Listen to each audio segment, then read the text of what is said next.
আসসালামু আলাইকুম ওরহমতুল্লাহ। সুপ্রিয় শিক্ষার্থীবৃন্দ, আশা করি তোমরা সবাই ভালো আছো। এই ভিডিওটি তৈরি করছি 2021 সালের এইচএসসি পরীক্ষার্থীদের জন্য। তোমাদের প্রথম সপ্তাহে ইসলাম শিক্ষা বিষয়ক যে অ্যাসাইনমেন্টটি দেওয়া হয়েছে তার নমুনা উত্তরপত্র নিয়ে ভিডিওটি তৈরি করা হচ্ছে।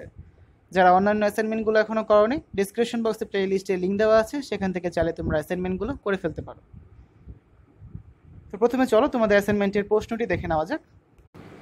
স্ক্রিনে তোমরা অ্যাসাইনমেন্টের প্রশ্নটি দেখতে পাচ্ছ। এই অ্যাসাইনমেন্টটি হচ্ছে ইসলাম শিক্ষা প্রথম পত্রের অ্যাসাইনমেন্ট, বিষয় কোড হচ্ছে 249। অ্যাসাইনমেন্টটি দেওয়া হয়েছে প্রথম অধ্যায় থেকে ইসলামী শিক্ষা ও সংস্কৃতি। প্রশ্নটি হচ্ছে সামাজিক অবক্ষয় রোধে ইসলামী শিক্ষার গুরুত্ব বিশ্লেষণ করো। তো তোমাদের অ্যাসাইনমেন্টের শিরোনাম কভার পেজে লিখবে হচ্ছে ইসলামী শিক্ষা ও সংস্কৃতি, অথবা কেউ যদি এটাও লেখো সামাজিক অবক্ষয় রোধে ইসলামী শিক্ষার গুরুত্ব, তাও কিন্তু হবে। ঠিক আছে, নির্দেশনাগুলো দেখো। ইসলামী শিক্ষার ধারণা, ইসলামী শিক্ষার উদ্দেশ্য, ইসলামী শিক্ষার প্রয়োজনীয়তা, ইসলামী শিক্ষার অভাবে সামাজিক অবক্ষয় চিহ্নিতকরণ এবং সামাজিক অবক্ষয় থেকে উত্তরণের উপায়। তাহলে চলো শিক্ষার্থীরা, তোমাদের এই প্রশ্নগুলোর উত্তরপত্র আমরা এখন দেখে নিই। ক নম্বরে হচ্ছে ইসলামী শিক্ষার ধারণা। ইসলামী শিক্ষার আরবির প্রতিশব্দ হলো ইলম, এর অর্থ হলো জ্ঞান, জানা, অবগত হওয়া ইত্যাদি। ইসলামী পরিভাষায় কুরআন ও হাদিস ভিত্তিক এমন জ্ঞান অন্বেষণ করা যার মাধ্যমে ইসলামী জীবন ব্যবস্থার উপর চলা সহজ হয়। ইলম দ্বারা বোঝায় মহান আল্লাহকে জানবার জ্ঞান, এবং এই অর্থে দিন বিষয়ক যে কোনো জনকে ইসলাম শিক্ষা বলা হয়। ইসলাম শিক্ষার পরিচয় এভাবেও দেওয়া যায়: ইসলাম শিক্ষা এমন একটি বিষয় যার পঠন পাঠন অধ্যয়ন অনুশীলন করলে আল্লাহর দেওয়া পরিপূর্ণ জীবন বিধান দিন ইসলামের স্বরূপ সম্পর্কে জ্ঞান লাভ করা যায়, এবং তদনুযায়ী স্বীয় জীবন গঠন ও পরিচালনা করে আল্লাহ প্রদত্ত খেলাফতের দায়িত্ব কর্তব্য যথাযথভাবে পালন করার প্রয়োজনীয়তা অনুভব করা যায়। এই জ্ঞান মানুষের মহামূল্যবান সম্পদ, যা মহান আল্লাহর শ্রেষ্ঠ অবদান। ইসলাম একটি পূর্ণাঙ্গ জীবন দর্শন ও পরিপূর্ণ জীবন ব্যবস্থা। মানব জীবনের সমগ্র দিক ও বিভাগের জন্য এই নিজস্ব মূলনীতি ও বিধান রয়েছে। শিক্ষাক্ষেত্র ইসলামের দিক নির্দেশনা রয়েছে। ইসলামী শিক্ষা বলতে বোঝায় যে শিক্ষা ব্যবস্থায় ইসলামকে একটি পরিপূর্ণ জীবন আদর্শ হিসেবে শিক্ষা দেওয়ার বন্দোবস্ত থাকে, তাই হচ্ছে ইসলামী শিক্ষা। এই শিক্ষা লাভ করার ফলে শিক্ষার্থীদের মন, মগজ, চরিত্র এমনভাবে গড়ে ওঠে যাতে ইসলামের আদর্শে জীবনের সামগ্রিক কর্মকাণ্ড পরিচালনার যোগ্যতা অর্জিত হয়। এক কথায়, ইসলাম সম্পর্কে প্রয়োজনীয় জ্ঞান লাভ করা শিক্ষাই হলো ইসলামী শিক্ষা। শিক্ষাই জীবনের আলো, জ্ঞান মানুষের মহামূল্যবান সম্পদ, যা মহান আল্লাহর শ্রেষ্ঠ অবদান। এই মহামূল্যবান জ্ঞানের কল্যাণেই মানব জাতি, ফেরেশতা তথা সমগ্র সৃষ্টি জগতের মধ্যে শ্রেষ্ঠত্বের আসনে সীমাসীন। আর এই কারণেই মানুষ মহান আল্লাহর প্রতিনিধি হওয়ার গৌরব অর্জন করেছে। ইসলামের শিক্ষা ব্যবস্থা এক স্বতন্ত্র বৈশিষ্ট্যের দাবিদার। খ নম্বরে হচ্ছে ইসলামী শিক্ষার উদ্দেশ্য। ইসলামী শিক্ষার উদ্দেশ্য হলো ইসলামকে সঠিকভাবে জানার ও মানার মাধ্যমে আল্লাহর খাঁটি গোলাম হিসেবে ব্যক্তি তৈরি করা এবং তার সন্তুষ্টি অর্জন করা। ফলে ইসলাম শিক্ষা মানুষের শারীরিক, মানসিক, নৈতিক ও আত্মিক বিকাশ সাধন করে মানুষকে সত্যিকারের মানুষে রূপান্তরিত করে। ইসলাম শিক্ষার মাধ্যমে ব্যক্তি ও সমাজ জীবন মৌলিক পরিবর্তন সাধন হয়। এর কল্যাণে ব্যক্তি আদর্শ চরিত্রবান হয়, সুনাগরিক হিসেবে প্রতিষ্ঠিত হয় এবং সমাজ, রাষ্ট্র তথা বিশ্বের সম্পদে পরিণত হয়। প্রথমে রয়েছে মানবতার বিকাশ সাধন। শিক্ষার প্রথম ও প্রধান উদ্দেশ্য হল মনুষ্যত্ব ও মানবিক গুণাবলী বিকাশ সাধন করা। মানব প্রকৃতির লুক্কায়িত মেধা, মননশীলতা, সৃজনশীলতা ও কর্মকুশলতা শিক্ষার মাধ্যমে বিকাশ লাভ করে। কুরআন হাদিসের জ্ঞান আহরণের মাধ্যমে মনুষ্যত্বের প্রকৃত বিকাশ, আত্মার উন্নতি, আধ্যাত্মিক জগতের রহস্যাবলী, আল্লাহ ও সৃষ্টি জগৎ সম্পর্কিত জ্ঞান অবগত হওয়া যায়। মানুষের মধ্যে স্নেহ, মমতা, দয়া, সাহস, দূরদর্শিতা, নেতৃত্ব ইত্যাদি মানবিক গুণাবলীও জ্ঞানার্জনের মাধ্যমে উৎকর্ষ লাভ করে ও বিকশিত হয়। এই শিক্ষার গুণে মানুষকে শ্রেষ্ঠতা দান করা হয়েছে সৃষ্টি জগতের উপরে। কুরআনের ভাষায়, নিশ্চয়ই আমি আদম সন্তানকে সম্মান দান করেছি, সূরা বনী ইসরাঈলের ৭০ নম্বর আয়াত। তারপর হচ্ছে স্রষ্টা ও সৃষ্টির পরিচয়ের জন্য শিক্ষা। মহান স্রষ্টা আল্লাহর আনুগত্য ও বন্দেগী সম্পর্কে অবগত হওয়া শিক্ষার উদ্দেশ্য। কেননা আল্লাহ তাআলা বলেন, আমি জিন ও মানব জাতিকে আমার ইবাদতের জন্য সৃষ্টি করেছি, সূরা জারিয়াতের ৫৬ নম্বর আয়াত। আল্লাহর আনুগত্য ও বন্দেগী করতে হলে প্রথমে আল্লাহর সঠিক পরিচয়, আনুগত্য ও বন্দেগীর ধরন এবং আদায় করার নিয়ম নীতি অবগত হওয়া একান্ত প্রয়োজন। কুরআনে বলা হয়েছে, নিশ্চয়ই আল্লাহর বান্দাগণের মধ্যে কেবল বিদ্বানগণই আল্লাহকে ভয় করে, সূরা ফাতিরের ২৮ নম্বর আয়াত। সর্বশক্তিমান আল্লাহর প্রতি অবিচল আস্থা ও বিশ্বাস পোষণ মানুষের সকল কাজের চালিকা শক্তি, আর তা অর্জিত হয় ইসলামী শিক্ষার মাধ্যমে। তারপর রয়েছে ইসলামী সংস্কৃতির সাথে পরিচয়। ইসলামী শিক্ষার অন্যতম উদ্দেশ্য হচ্ছে ইসলামী সংস্কৃতির সাথে পরিচয়। ইসলামের সভ্যতা, সাহিত্য, জ্ঞান বিজ্ঞানের অফুরন্ত ভাণ্ডারের সাথে পরিচয়ের জন্য ইসলামী শিক্ষা খুবই জরুরি বিষয়। এরপর হচ্ছে শান্তিময় সুন্দর জীবনের জন্য। মানুষের জীবনকে সুন্দর ও শান্তিময় করার জন্য ইসলামী শিক্ষা অপরিহার্য। ব্যক্তি, পরিবার, সমাজ, জাতি ও আন্তর্জাতিক পর্যায় পর্যন্ত জীবনকে সুন্দর করে গড়ে তুলতে সহায়তা করে ইসলামী শিক্ষা। মানুষ পৃথিবীতে আল্লাহর খলিফা। পৃথিবীতে মানুষের রয়েছে অনেক দায়িত্ব। এই দায়িত্বের প্রতি যত্নবান ও সচেতন করে তোলা হচ্ছে ইসলামী শিক্ষার উদ্দেশ্য। তারপর রয়েছে আল্লাহর দিনকে সঞ্জীবিত রাখা। সমাজ জীবনে আল্লাহর দিনকে সঞ্জীবিত করা ও প্রতিষ্ঠিত করার গুরুত্ব অপরিসীম। বিশ্বনবী সাল্লাল্লাহু আলাইহি সাল্লামের তিরোধানের মাধ্যমে নবুয়াতের পরিসমাপ্তি ঘটেছে। তারপর আর কোনো নবীর আগমন ঘটবে না। নবীর উম্মাহর উপর দিনের হিফাজত ও প্রতিষ্ঠার দায়িত্ব বর্তি আছে। কাজেই আল্লাহর দিন শিক্ষা করে একে সঞ্জীবিত রাখা ও প্রতিষ্ঠা করা মুসলিম উম্মাহর প্রধান কর্তব্য।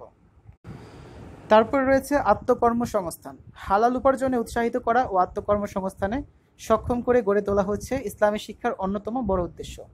আল্লাহ তাআলা যেমন বান্দাহকে সালাত, সাওম ও অন্যান্য ইবাদত করার আদেশ দিয়েছেন, তেমনি তিনি জীবিকা উপার্জনেরও নির্দেশ দিয়েছেন। তিনি ঘোষণা করেন, সালাত সমাপন করে তোমরা পৃথিবীময় ছড়িয়ে পড়ো এবং আল্লাহর অনুগ্রহ রাজি সন্ধান করো। সূরা জুমুয়ার 10 নম্বর আয়াত।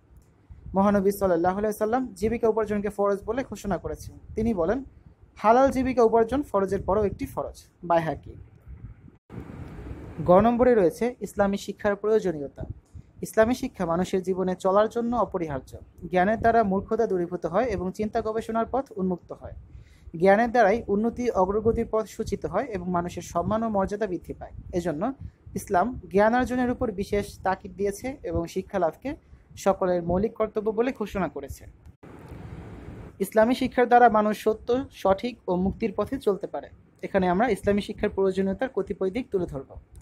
প্রথমে হচ্ছে বিদ্যা চর্চায় উন্নতি চাবিকাঠি। জ্ঞান বা বিদ্যা ছাড়া মানুষের উন্নতি হতে পারে না। যে ব্যক্তি যত বেশি জ্ঞানী, সে ব্যক্তি তত বেশি উন্নত। তেমনি যে জাতি জ্ঞানের দিক থেকে যত উন্নত, সে জাতিও তত বেশি উন্নত। চলমান বিশ্বে আজ জ্ঞান বিজ্ঞানের ক্ষেত্রে যে দেশ বা জাতি উন্নত, তারাই মানব সভ্যতায় বেশি অবদান রাখতে পারছে। জ্ঞান চর্চাই হচ্ছে উন্নতির চাবিকাঠি। তাই জ্ঞান অন্বেষণের প্রয়োজন যথেষ্ট রয়েছে। মহানবী সাল্লাল্লাহু আলাইহি সাল্লাম ঘোষণা করেছেন, জ্ঞানের কথা জ্ঞানীর হারানো মহামূল্যবান ধন, তা সে যেখানেই পাবে তা গ্রহণ করার অধিকার তার আছে। ইবনে মাজাহ। তারপর দেখো 2 নম্বরে হচ্ছে সত্য মিথ্যার প্রভেদের জন্য শিক্ষা। সত্য মিথ্যার দ্বন্দ্বই পৃথিবীর ইতিহাস। ইসলাম সত্য এবং কুফুর মিথ্যা, এই সত্য মিথ্যা, ভালো মন্দ, ন্যায় অন্যায় ও সুন্দর অসুন্দরের পার্থক্য নির্ণয় করতে ইসলামী জ্ঞানের প্রয়োজনীয়তা অপরিহার্য। ইসলামী জ্ঞান ছাড়া তা সম্ভব নয়। আল্লাহ বলেন, তোমাদের নিকট আল্লাহর পক্ষ থেকে এক আলোকময় বস্তু এসেছে, যারা আল্লাহর সন্তুষ্টি পেতে চায় এবং এর দ্বারা তাদের তিনি শান্তি পথে চালিত করেন, আর নিজের ইচ্ছায় তাদের আনেন অন্ধকার থেকে আলোর দিকে, আর তাদের চালিত করেন সরল পথে। সূরা মাইদার 15-16 নম্বর আয়াত। তারপর রয়েছে হালাল উপার্জনের জন্য শিক্ষা। হালাল উপার্জন করা ফরজ, আর হালাল উপার্জনের জন্য এবং আত্মকর্মসংস্থানের উপযুক্ত করে গড়ে তোলার জন্য শিক্ষা প্রয়োজন। কোনটি হালাল ও কোনটি হারাম তা জানার জন্য ইসলামী শিক্ষা অপরিহার্য। সমাজ থেকে অন্যায়, অবিচার, বিশৃঙ্খলা ও অশান্তির দাবানল নির্বাপিত করার জন্য প্রয়োজন ধর্মের অনুশীলন। আর ইসলামই একমাত্র শান্তি, সাম্য ও ইনসাফের ধর্ম। কাজেই সমাজ থেকে অন্যায়, অবিচার দূর করার জন্য ইসলাম সম্বন্ধে জানা খুবই প্রয়োজন। এরপর রয়েছে মানবিকতার বিকাশ। শিক্ষার মাধ্যমে মানুষের মানবিক বৃত্তিগুলোর বিকাশ সাধন হয়। মানুষের মেধা, মনন ও রুচি শিক্ষার মাধ্যমে উৎকর্ষ লাভ করে। শিক্ষার দ্বারা মানুষের মধ্যে দয়া, মায়া, স্নেহ, মমতা, সহানুভূতি, সহমর্মিতা ইত্যাদি মানবিক গুণাবলীর বিকাশ ঘটে। কাজেই ইসলামী শিক্ষা একান্ত প্রয়োজন। ইসলামী শিক্ষার মাধ্যমে মানুষের চরিত্র পুত পবিত্র হয়, মানুষের আচার আচরণ পরিশীলিত ও মার্জিত হয়, এতে চারিত্রিক সৌন্দর্য বৃদ্ধি পায়। ইসলামী শিক্ষা একজন মানুষের রাষ্ট্রের, সমাজের, পরিবারের সুসদস্য হিসেবে গড়ে তোলার শিক্ষা দেয়। তারপর রয়েছে দিনের উজ্জীবনের জন্য। দিনের প্রচার, প্রসার ও প্রতিষ্ঠা এবং তা সমুন্নত রাখার অক্ষুণ্ণ ও উজ্জীবনের জন্য ইসলামী শিক্ষা একান্ত প্রয়োজন। ইসলামী শিক্ষা ছাড়া দিনের উজ্জীবন সম্ভব নয়।